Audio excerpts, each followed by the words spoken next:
Okay, ladies and gentlemen, I'm back. Just want to give a quick update on everything that's happened with DC Comics.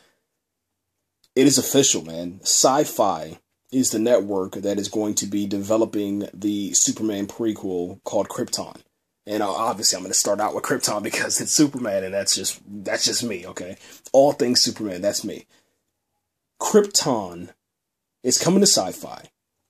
And this TV show is going to be centered around Superman's grandpa. Now, I don't want to spoil anything, okay? But you should know who Superman's grandpa is. We saw Superman's grandpa, or a variation of that grandpa, inside of Smallville. We also saw a lot of that, I guess, lineage and history inside of Man of Steel. I don't know how they're going to approach this, man. Here's my thing. Is it cheaper to do the crystals and go back old school? Or is it cheaper to go and find a location that is exotic and looks like Krypton? Meaning that it looks like a Krypton Man of Steel prior to Man of Steel. Do you understand what I'm saying? The vegetation is lush, okay? You have a very lush vegetation. You have, vast amount of fruit and vegetables in atmosphere and exotic birds. Almost like, I guess, filming down in the Amazon. Something like that. Because that's how I see what Krypton was prior to what we saw in the events of Man of Steel. And what I would like to see is like a primitive Krypton. Like when we're saying we're starting Krypton, it's called Krypton. I want to see, and I guess this is just like a fan thing for me. I want to see the birth of the planet. I want to see the birth of the planet, the birth of the solar system, the birth of the stars, the birth of the planets that are surrounding that. I want to see the birth of the entire world, how the water is formed, how the land masses come together. Is it the same as Earth? What is Krypton? I want to see those things inside of this show. And when we're talking about Superman's grandpa, I want to see a young Jor-El. I want to see a young General Zod. I want to see them interact with one another, and see how they came to be, man. Now, here's my thing. We understand that there are several classes for Kryptonians. Is that how it's going to go? Are we going through the class? Are we going to where, because it's said on Man of Steel, that Laura's birth was the first natural birth in centuries. Okay? So whenever the baby, baby Kal-El, whenever he, first came out of the womb and he, screamed, he took his first cry and his first gasp of air, and that's what babies do, and he's, and then all of a sudden you heard that beast, that wild beast, and it started screaming, then all the other birds, and pretty much you had a damn Lion King, scene, but It was, I'm not gonna lie, I cried at that for real, because I was like, dang, this is crazy. Like, they know, the birds and the reptiles know. I mean, obviously, they're dead now, they're blown into fucking bits, but it was really cool to see that they felt that birth, okay? So, going back to that, whenever the Kryptonian women gave birth, was the government there? Was the Kryptonian government, was the hierarchy, were they there to say, I don't know, the general that came before General Zod and the general that came before that general, were they there to take the baby and then put them inside of, different chambers of different classes, and then, mix and match them, and then all of a sudden, parents come up and then they take their kid and they let them, they let them live with them or something like that. How is it? How is the family dynamic, man? What makes a Kryptonian family, Because it seemed like Jor-El had a sense of love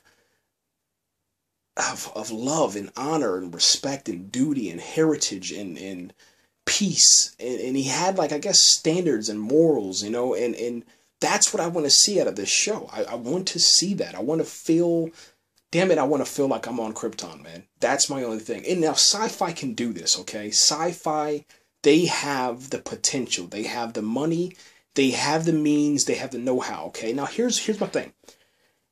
If the show is like Defiance, it has to be one step above Defiance, because the CGI in Defiance, it'll make you literally cringe, man, okay? Now, the CGI in Defiance is what makes Defiance Defiance, okay? We know that it's a fake show. We know that the CGI is not going to be good. That's just what Defiance is. The same way, I guess, we know Firefly is the way Firefly is. We know Smallville is the way Smallville is.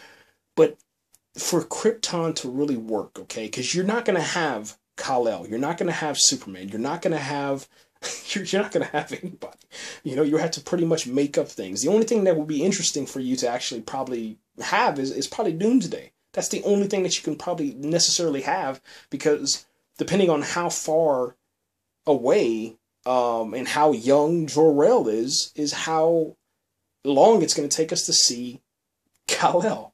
And what will be beautiful is for them to actually end the show leading into Smallville. But I mean, that's a reach. That's a far-fetching reach. But I'm gonna try it. I'm gonna definitely pitch for that and try to see if somebody can knock that out of the park, because that would be amazing. You know, to have a show that is based off of Man of Steel, a Krypton based off of Man of Steel, but to lead into Smallville. And obviously that's kind of going back with the crystals, and you have to explain that, but maybe that will make them, now I know, don't panic. That'll make them reboot Smallville. Okay, I'm not saying like that, but just bring us another Superman TV show. Okay, I'll put it like that. It's I guess this whole thing for me, man, it's pretty damn good, man. Anyway, going back to about Syfy. So if it's like Defiance, it can be really, really awesome to see the different worlds and the different makeup and, you know, almost like the Face-Off. The Face-Off people can help out with the show, okay? You know, they have the means in the Syfy. They have so many different partnerships that they can use. Now, Dominion, it has to reach that standard. Dominion, for me, based off of a movie, based off of an idea that has already been established, the CGI angel wings looked really, really remarkable. With them flying, it really looked really, really good. Even the CGI city, that, you know, the destroyed city, you can definitely make this show something special. The writing on Defiance was, Dominion was really, really good. Same thing with Defiance Season 1. Season 2 got kind of wacky, okay, for Defiance, but Dominion Season 1 was really, really good. Now, Helix, that's the level, you know, where anything outside of Helix, like the outside world, except the monkeys, the frozen monkeys, that was really good, but you got to stay away from the fake CGI. That was one thing that killed Helix. But the scare factor, the adrenaline, the drama, they did a really good job in that. So that's what I'm saying, man. If you look at Syfy's history, I think that this is really, really good, you know, because first off, you know, Syfy is going to run the episodes, okay? They're going to run specials. They're going to really get the fans and the geeks involved with the experience of Krypton, okay? And it'll lead to really amazing Comic-Cons. It'll lead to, you know, merchandise, stuff like that. And I think that, like I said, I'm really happy with Syfy doing this. Now, they're developing the prequel. They're probably going to shoot for the pilot, and then we'll see if they're going to pick it up for full series. That's just, I guess, something we'll have to wait for. Now, Teen Titans. Okay, and then after that, I'll switch down. I'll talk about something else that has to do with the Flash, but that's kind of like old news. But anyway, Teen Titans, man. The pilot for the new comic book-based TV show featuring young superheroes begins filming in 2015. So there you have it, man. Teen Titans is a go.